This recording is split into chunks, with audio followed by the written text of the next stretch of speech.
Now something you've not seen before. Chip Chipman reading from his notes at the class. But I really just wanted to read the quote that went out on the flyer for the Simple Spiritual Secret.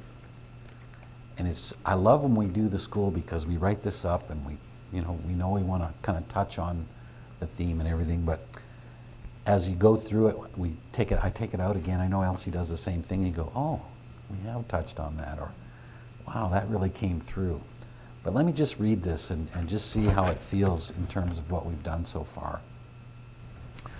And you're free to laugh at my reading glasses.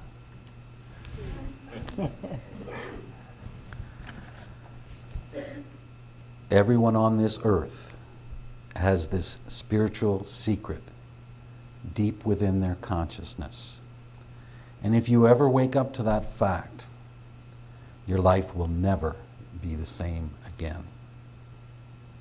The secret is where the external physical world and the formless spiritual world become one, sometimes known as the Great Oneness, where everything is interconnected. Sydney Banks from The Enlightened Gardener. Isn't that amazing?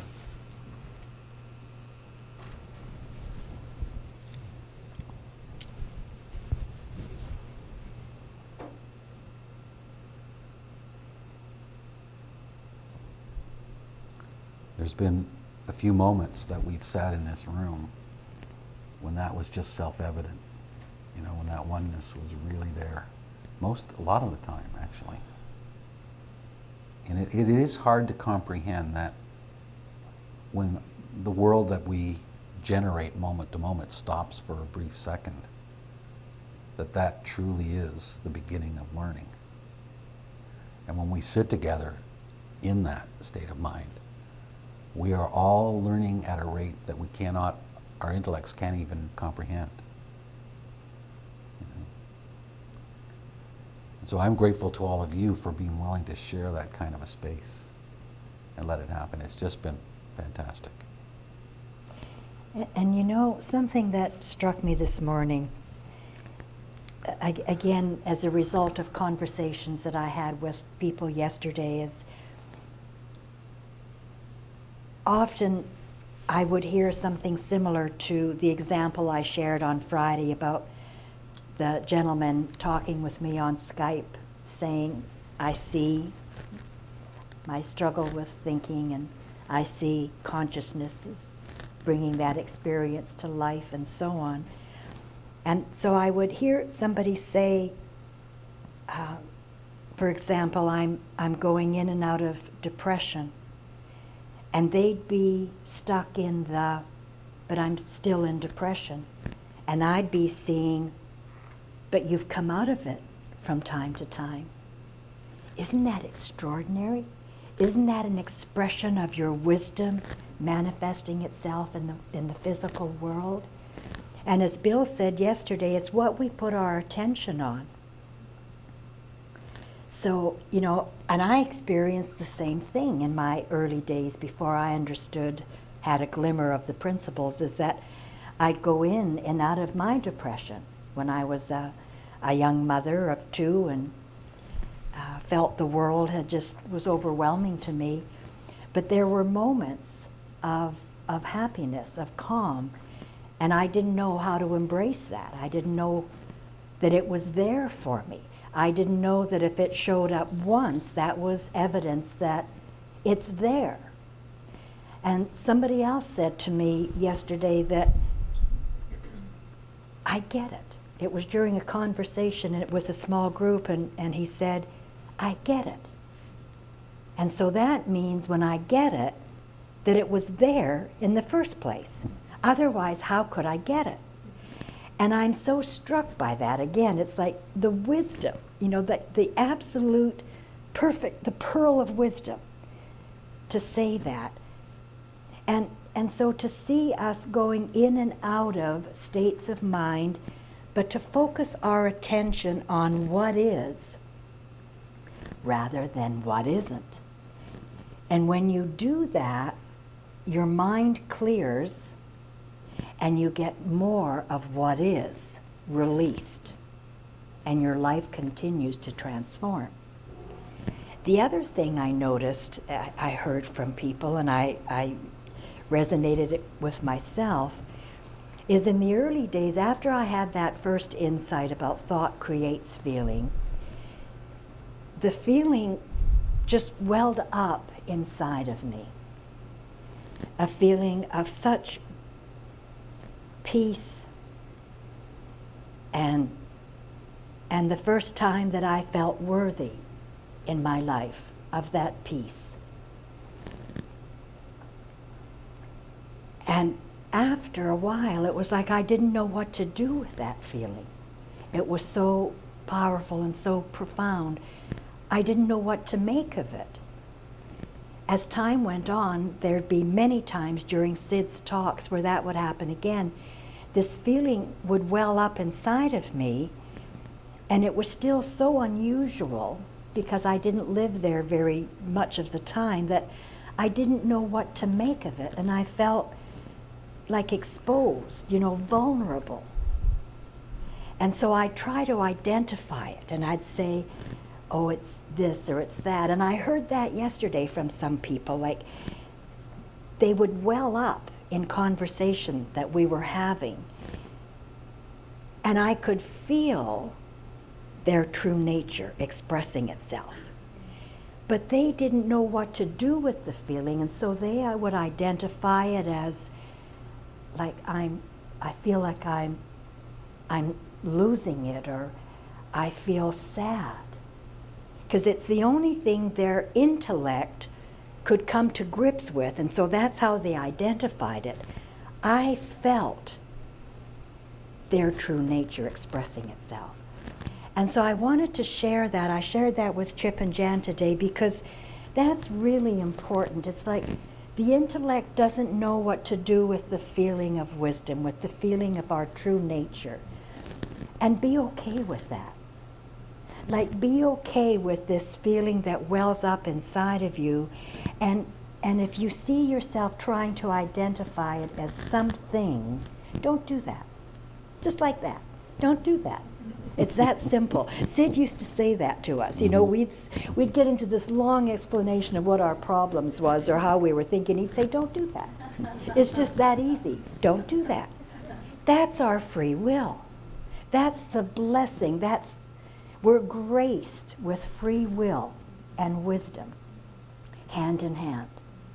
So we're stating, I'm going in and out of depression. Our free will, we can focus on, oh my gosh, I've been out of that feeling of depression. How cool is that? And longer periods of time when you're out of depression will occur. I can remember when I'd had like the longest time of happiness, maybe 3 weeks of happiness, and I started to get like uneasy about this because it was so unusual to me. I'd never had 3 solid weeks of happiness.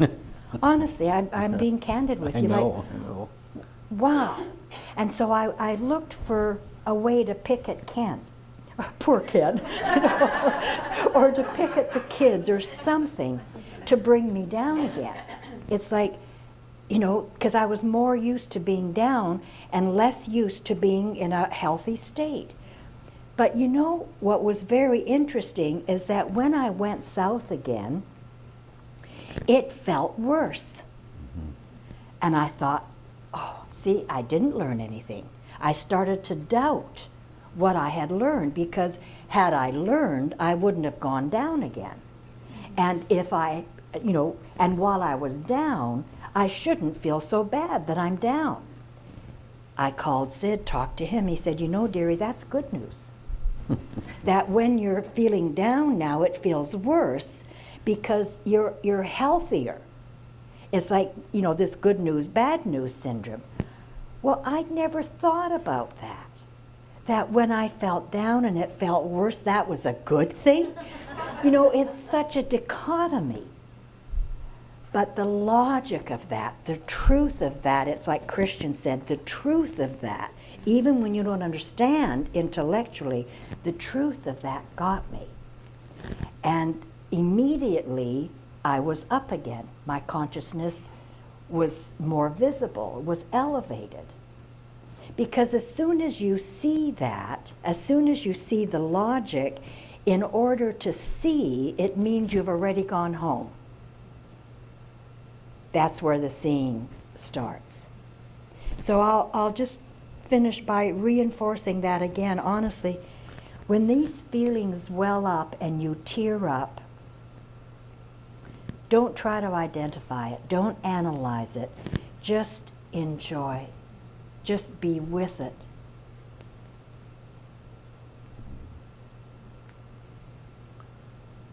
That's lovely, Elsie. It really is. It's, you know, just the idea, the very simple idea that we already have what we're looking for speaks to that. And the fact that it's foreign to us when we experience it and we scramble, you know, that's just perfectly natural. It's perfectly natural that we scramble. In the beginning, with Jan had a tremendous change before I did. I was adamant about trying to get her back to where we were, you know, to get us, actually to even arguing and being upset again, because that's the world I knew. Now looking back with hindsight, I know it was my ego was freaking out, because the ego is, it may be an illusion, but it knows when its game is up. You know, so it fights back hard, and that's okay. That's just part of it. It really is. But to just sit with those beautiful feelings, you can't go wrong if you decide not to analyze them and try and just let them be. You know, it was so foreign to me when I first experienced that feeling in a deep way that I actually thought I was having like a psychotic break or something, you know, because I was so used to my mind racing and being in a defensive stance in my thinking. And one therapist said that I was, what was the term now? Hypervigilant. And he was correct. I was hypervigilant. And then all of a sudden I wasn't. And I didn't know what to do with it. I didn't understand what it was. Until, you know, with Sid's guidance and my friends, I backed off and just started to just feel that newness and allow it to happen. And I realized after, I had nothing in my inventory of thinking to explain that beautiful feeling, because it didn't come from there. You know? So that was a wonderful thing to say. I love that. I really, really love that. And see the good in the world. It's our free will again to see the good in the world. I loved how Chip and Bill both responded to such heartfelt questions about the world and what to do about the world, the state of the world and the environment and so on. That's out there. That's been out there in one way or another since the beginning of time, and it may carry on, but we're bringing into being a new world. And there are other people around the globe who are doing so as well. That's what we want to look at. That's what we want to bring to life and focus on that. And the rest will start to take care of itself. Mm-hmm. But if you look at the problem, again, it's like what Bill had said yesterday when he quoted Einstein's quote. It's about, for me to paraphrase it, it would be that wisdom is the master and the intellect is in service to wisdom. And here's Sydney Banks, mm-hmm. one individual, an ex-welder, who had this profound, extraordinary enlightenment that is changing the world. And we're a part of that. We're a part of that historical movement. Look at that. Look at what you've come to this weekend. You're a part of that. Fix yourself. Live in that feeling that you've experienced that this weekend, and you'll help fix the world far beyond when you try to do it with your intellect. Mm-hmm. So true. Like you watch the news once in a while and you go, man, what a mess, and all that horrible stuff that just happened in Israel. We wrote to a rabbi friend of ours that lived there, to just express our sorrow that had happened. And he wrote back and said, yes, it was a terrible thing, but what he ended with is, I am so glad that we found what we found, because that's what's going to change it. You know? The level of consciousness, this is just my personal view on this, okay? For many of us, when a shift in our level of consciousness is beginning, a lot of times we'll actually take a nosedive. You know, we'll actually get upset. Well, you know, truth disturbs, wisdom disturbs. It's not always fun and games, you know. And on just my own experience, I noticed a few times, and still do once in a while, but a few times back when Sid would talk, I'd feel upset, you know, or I'd feel kind of out of, like my hands were off the handles, you know, like, whoa.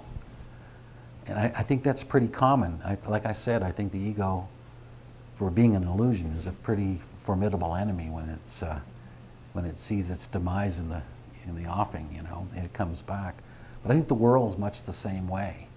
I think this world knows that its level of consciousness has to shift to survive, you know, and it is beginning to shift. Beautiful things are happening, but terrible things sometimes happen even more so for a while, because the end is coming with all of that kind of stuff, you know.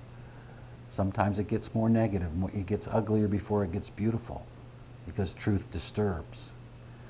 Now, it is when the world in larger numbers realizes who and what we actually are, that we are spiritual beings walking this planet, that our histories and our cultures in some ways are beautiful, but some ways are just piles of thought that divide us, you know.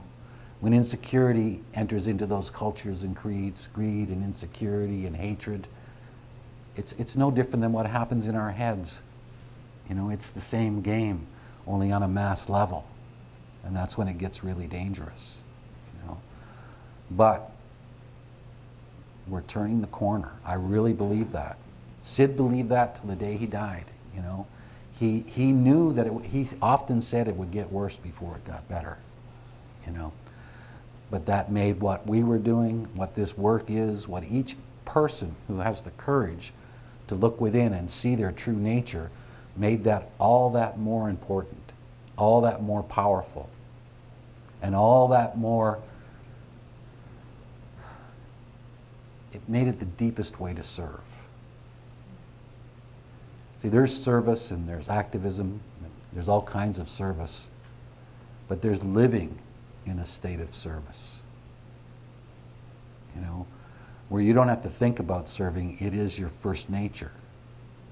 You know, and that dear friend of ours, that rabbi, that's the way he lives. Service is his first nature. Look at the first thought that occurred to him after witnessing that. It's incredible, absolutely incredible. And so, you know, I realize this truth, these beautiful principles, divine mind, divine consciousness, divine thought, are so simple. They're so incredibly simple that it is really hard for us to grasp in some ways. Well, it's hard for our intellects to grasp. But you know, I hope that people don't pick up an anti-intellectual message, because it's not. As a matter of fact, the way I see it, when people go inside and let go of the intellect for a little while, and they find the wisdom, they find knowledge, true knowledge, the knowledge of all time, that begins to inform their intellect. And their intellect returns to its true purpose, which is to be the most incredible tool we could possibly ever wish for to make our way through this life. But as long as it serves its own relativity and its own insecurity, it can bite us. I mean, nuclear weapons, I mean, that's a big bite, you know. And it's time for humanity's level of consciousness to catch up with its intellect, to surpass the intellect, and put the intellect to work in its true purpose, which is to create a beautiful life for human beings. create freedom, create happiness, you know, share love, solve all these problems. And you know, people talk about, oh, young people today. Honestly, I am so thrilled with the young people I talk to anymore.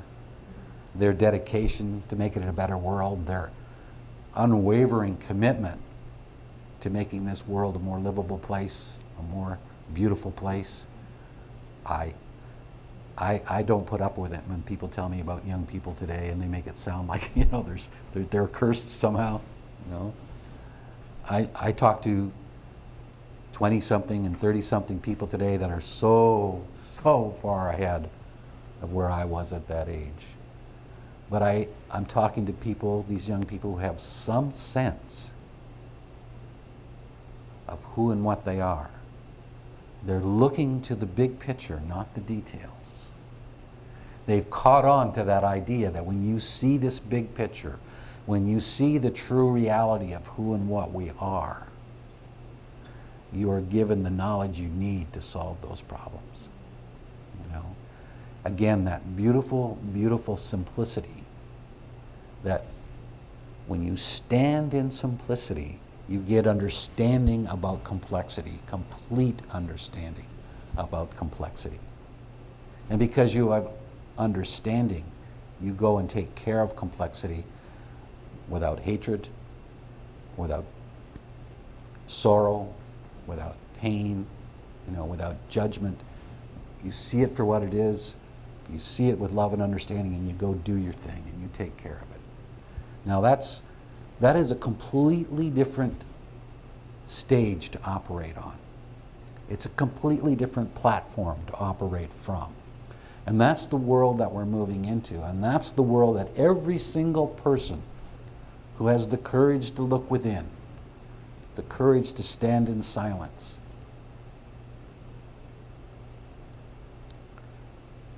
to even have the slightest sense of our true nature and the true nature of these principles. That's how we change the world. Every single human being that does that makes an incalculable contribution. You know? And I know that sometimes here we are sitting on this little island with, you know, 45 people, and it sounds like grandiose talk to talk about it's going to change the world. This is what happened this weekend. Absolutely. This is what happened this weekend. History has been made here this weekend. To hear Bill and Linda, a psychiatrist and a psychologist, and Bill to say as a psychiatrist, I can remember when Bill would say there's hope for a cure. This time, and at the conference in Minneapolis, he said there is a cure. Folks, this is the big picture. This is history. This is a new society. And we're a part of this. The world has already changed because of what has happened here today. Yeah. And this weekend, for Absolutely. sure, for sure.